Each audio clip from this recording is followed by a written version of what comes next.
नमस्कार विद्यार्थी मित्रांनो, तुमचं सर्वांचं स्वागत आहे. मित्रांनो, आज झालेला मुंबई पोलीस चालकचा जो काही पेपर झाला आहे त्या पेपरचं आपण संपूर्ण विश्लेषण पाहणार आहोत.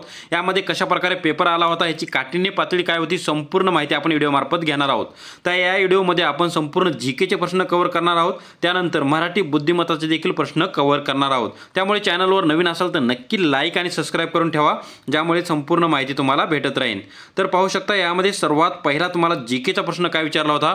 प्रश्न क्रमांक आहे 11. यामध्ये तुम्हाला काय विचारलं होतं, भारतीय संविधानाच्या उद्देशिकेमध्ये खालीलपैकी कोणती संकल्पना अंतर्भूत नाही. तर यामध्ये तुम्हाला काही शब्द दिले होते, कोणते कोणते शब्द त्या भारतीय संविधानामध्ये आहे ते माहिती असायला हवं. त्यामध्ये समाजवादी हा शब्द आहे, त्यानंतर धर्मनिरपेक्ष हे देखील आहे उद्देशिकेमध्ये, सार्वभौम देखील आहे. तर कोणता शब्द नव्हता, साम्यवादी हा शब्दांचा समावेश नव्हता. तर ऑप्शन क्रमांक डी तुमचं योग्य उत्तर असणार आहे. त्यानंतर होता प्रश्न क्रमांक 12. ज्यामध्ये तुम्हाला काय विचारलं होतं, खालील राज्याच्या उत्तर ते दक्षिण दिशेकडील स्थानानुसार तुम्हाला क्रम लावायचा होता.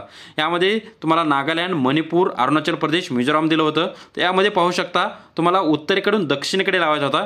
यामध्ये अरुणाचल प्रदेश, त्यानंतर पाहू शकता मणिपूर नाही, अरुणाचल प्रदेश नंतर तुम्हाला नागालँड येणार आहे. अरुणाचल प्रदेश, नागालँड, त्यानंतर मणिपूर आणि मिझोराम, म्हणजे 3, 1, 2, 4. तर ऑप्शन क्रमांक डी तुमचं योग्य उत्तर असणार आहे.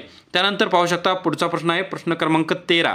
ज्यामध्ये तुम्हाला काय विचारलं आहे, खालीलपैकी कोणत्या देशाची सीमा ब्राझील देशाला लागून नाही विचारलं होतं. तर कोणत्या देशाची सीमा ब्राझील देशाला लागून नाही, चिली. ऑप्शन क्रमांक बी तुमचं करेक्ट उत्तर असणार आहे. त्यानंतर पाहू शकता प्रश्न क्रमांक 14.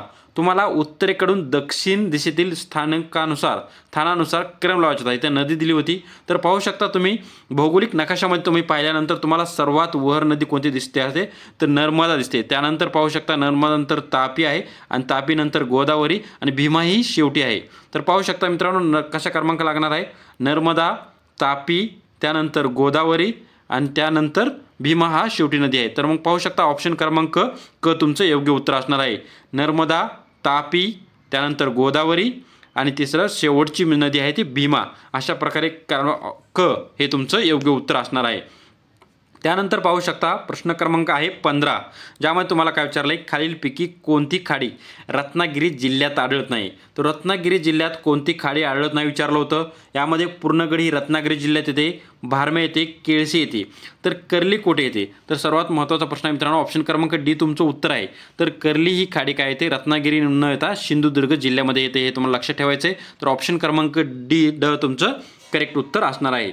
त्यानंतर आहे प्रश्न क्रमांक 16. ज्यामध्ये तुम्हाला काय विचारलं आहे, सिंधू संस्कृतीमध्ये खालीलपैकी कोणत्या ठिकाणी नर्तकाची कांस्यमूर्ती सापडली आहे. यामध्ये खूप वेळा प्रश्न तुम्हाला विचारले जातात, तर हे कोठे सापडली होती, मोहनजोदडो. ऑप्शन क्रमांक बी तुमचं योग्य उत्तर असणार आहे. त्यानंतर पाहू शकता पुढचा प्रश्न काय विचारला आहे तुम्हाला, प्रश्न क्रमांक आहे 17. ज्यामध्ये तुम्हाला काय विचारलं आहे, खालीलपैकी कोणत्या ठिकाणी बौद्ध धर्म परिषद झाली नाही विचारलं होतं. तर सर्वात महत्त्वाचं काय मित्रांनो, झाली नाही विचारलं आहे. यामध्ये पाहू शकता राजगडमध्ये झालेली आहे. पहिले बौद्ध धर्म परिषद राजगडमध्ये झाली होती आणि ती कोणी घेतली हा देखील तुम्हाला प्रश्न येणाऱ्या भरतीमध्ये विचारला जाऊ शकतो. तर आझाद शत्रू नाव लक्षात ठेवायचं, त्यांनी घेतली होती. त्यानंतर वैशिल्य झाले आहे, काश्मीरमध्ये कनिष्काने घेतलेले आहे. त्यामुळे ऑप्शन क्रमांक हे तुमचं करेक्ट उत्तर आहे. सारनाथ इथे आतापर्यंत झाले नाही. सारनाथ कशा संदर्भात प्रसिद्ध आहे ते देखील लक्षात ठेवायचं. आपण सारनाथवरून काय घेतलेलं आहे, सत्यमेव जयते घेतलं आहे, हे तुम्हाला लक्षात ठेवायचं. हा देखील प्रश्न तुम्हाला विचारला जाऊ शकतो.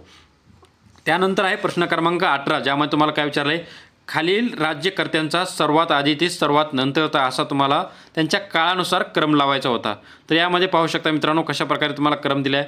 रजिया सुलतान, गियासुद्दीन, त्यानंतर पहिला जो होता मित्रांनो रजिया सुलतान 3, त्यानंतर पाहू शकता रजिया गियासुद्दीन सुलतान 3, नंतर 2, त्यानंतर जलाउद्दीन खिलजी ऑप्शन क्रमांक 1, त्यानंतर शेवटी आलेला होता मित्रांनो अलाउद्दीन खिलजी. तर ऑप्शन क्रमांक ए तुमचं करेक्ट उत्तर असणार आहे. प्रश्न क्रमांक आहे 19. ज्यामध्ये तुम्हाला काय विचारलं होतं, खालीलपैकी अचूक जोडी ओळखायचं होतं. त्यामध्ये पाहू शकता खालीलपैकी अचूक जोडी, यामध्ये तुम्हाला काय दिले, अष्टप्रधान मंडळी, जे शिवाजी महाराजांच्या काळामध्ये जे अष्टप्रधान मंडळी आहेत त्यांची काय काय कामं होते त्यानुसार तुम्हाला एक जोड्या दिल्या आहेत. अष्टप्रधान मंडळीवर तुम्हाला नेहमी प्रश्न विचारले जातात. तर पाहू शकता यामध्ये पेशवांचं तुम्हाला अचूक जोडी ओळखायचं, सैन्याची व्यवस्था हे चुकीचं आहे मित्रांनो. त्यानंतर सुमन, ह्याचं योग्य उत्तर काय मित्रांनो, अमात्य यांचं काम काय होतं, जमाकारचं पाहणे, हे अगदी योग्य उत्तर आहे. ऑप्शन क्रमांक ड तुमचं करेक्ट उत्तर असणार आहे. त्यानंतर प्रश्न खूप सोपा प्रश्न विचारला होता मित्रांनो, पानिपत हे ऐतिहासिक शहर कोणत्या राज्यामध्ये आहे? तर पानिपत हे सगळ्यांना माहिती आहे मित्रांनो. पानिपतची लढाई कुठे झाली? तर ऑप्शन क्रमांक ब हरियाणा हे तुमचं योग्य उत्तर असणार आहे. तर पानिपतच्या लढाई संदर्भात देखील तुम्हाला लक्षात ठेवायचे एकूण 3 लढाई पानिपतच्या झालेल्या आहेत.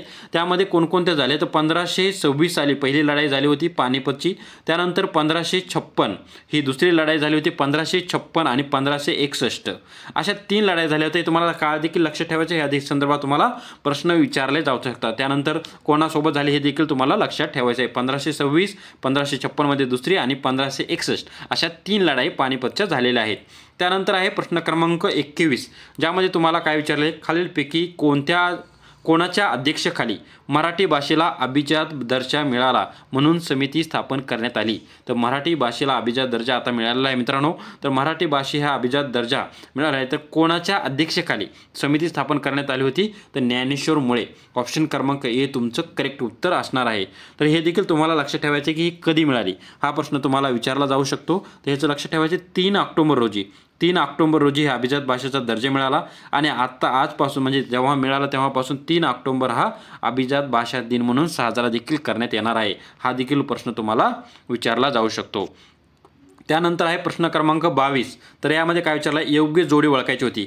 यामध्ये तुम्हाला काय दिलेलं होतं? तर मित्रांनो अशा प्रकारे जोड्या दिल्या होतं. पाहुशा अविनाश साबळे जलतरणपट्टू. त्याचं योग्य उत्तर काय आहे मित्रांनो? परवीन जाधव हे तिरंदाज आहे. हे योग्य जोडी काय आहे? ऑप्शन क्रमांक तुमचं करेक्ट उत्तर आहे. तर अविनाश साबळे जलतरणपट्टू दिलं होतं. तर अविनाश साबळे काय मित्रांनो याने पदक हे धावपटू आहे म्हणजे ॲथलेटिक आहे. आपल्या ॲथलेटिकमध्ये अविनाश साबळे बीडचा आहे. हे देखील तुम्हाला लक्षात ठेवा बीडचा आहे. तर ऑप्शन क्रमांक हे योग्य उत्तर आहे. हे चुकीचं आहे. त्यानंतर पहा स्वप्नील कुसळे. हा देखील तुम्हाला प्रश्न हा नेमबाजीमध्ये येतो. तर यामध्ये तुम्हाला काय दिलेलं आहे? उंच उडी. हे देखील चुकीचं आहे. याचं योग्य उत्तर काय असणार आहे? ऑप्शन क्रमांक ए तुमचं करेक्ट उत्तर आहे. त्यानंतर आहे प्रश्न क्रमांक 23, ज्यामध्ये तुम्हाला काय विचारलं आहे? खालीलपैकी कोणत्या शहरात जुलै 2024 मध्ये जागतिक कृत्रिम बुद्धिमत्ता परिषद पार पडली होती? तर कोणत्या शहरामध्ये पार पडली या संदर्भात आपण आपल्या व्हिडिओवर देखील सांगितलं होतं. तर दिल्ली. ऑप्शन क्रमांक ब तुमचं करेक्ट उत्तर आहे. आपण टेलिग्रामला देखील अशा प्रकारे जे करंट अफेअरचे प्रश्न आहेत रेग्युलर प्रश्न घेत असतो. त्यामुळे चॅनलवर जॉईन नसतं झालं तर नक्की जॉईन करा. टेलिग्रामच्या चॅनलची लिंक आपण डिस्क्रिप्शन बॉक्समध्ये दिलेली आहे. त्यानंतर पाहू शकता प्रश्न क्रमांक 24 आहे. तर अमेझॉन कंपनीचे प्रमुख कोण आहेत? ते सर्वांना माहिती असेल मित्रांनो. अमेझॉन कंपनीचे प्रमुख कोण आहेत? Jeff Bezos. ऑप्शन क्रमांक ब तुमचं करेक्ट उत्तर असणार आहे. त्यानंतर आहे प्रश्न क्रमांक 25, ज्यामध्ये तुम्हाला अयोग्य जोडी ओळखायची होती मित्रांनो. यामध्ये कोणती चुकीची जोडी ओळखायची होती? यामध्ये तुम्हाला राज्य आणि त्यांचे जे मुख्यमंत्री आहेत ते सर्व तुम्हाला दिले होते. तर आंध्र प्रदेशचे मुख्यमंत्री चंद्रबाबू नायडू हे देखील बरोबर आहे. त्यानंतर आहे तामिळनाडू. M.K. स्टॅलिन. तामिळनाडूचे कोण दिले होते? M.K. स्टॅलिन हे देखील बरोबर आहे. ओडिशांचे मोहन चरण मांझी हे देखील बरोबर आहे. तर झारखंडचे रघुवीर दास हे चुकीचं आहे मित्रांनो. झारखंडचे मुख्यमंत्री कोण आहेत लक्षात ठेवायचे तुम्हाला? हेमंत सोरेन. तर हे तुम्हाला लक्षात ठेवायचं आहे. तर याचं योग्य उत्तर काय असणार आहे? ऑप्शन क्रमांक ड तुमचं योग्य उत्तर असणार आहे. त्यानंतर आहे प्रश्न क्रमांक 26, ज्यामध्ये तुम्हाला काय विचारलं आहे? मुंबईतील रेल्वे स्टेशनची नावे बदलली आहे त्या संदर्भात तुम्हाला चुकीची जोडी ओळखायची होती. तर यामध्ये करी रोड, लालबाग हे देखील योग्य आहे. त्यानंतर चर्नी रोडचं गिरगाव झालेलं आहे. हे देखील योग्य उत्तर आहे.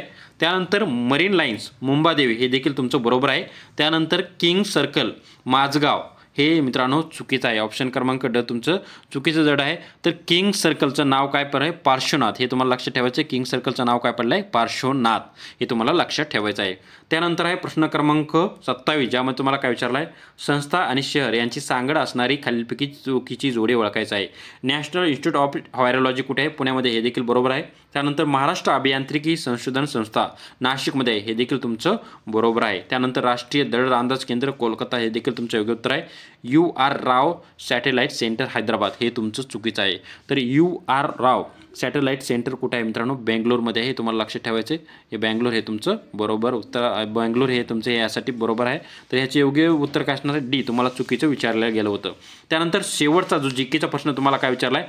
70व्या राष्ट्रीय चित्रपट पुरस्कार संदर्भात चुकीची जोडी ओळखायची होती.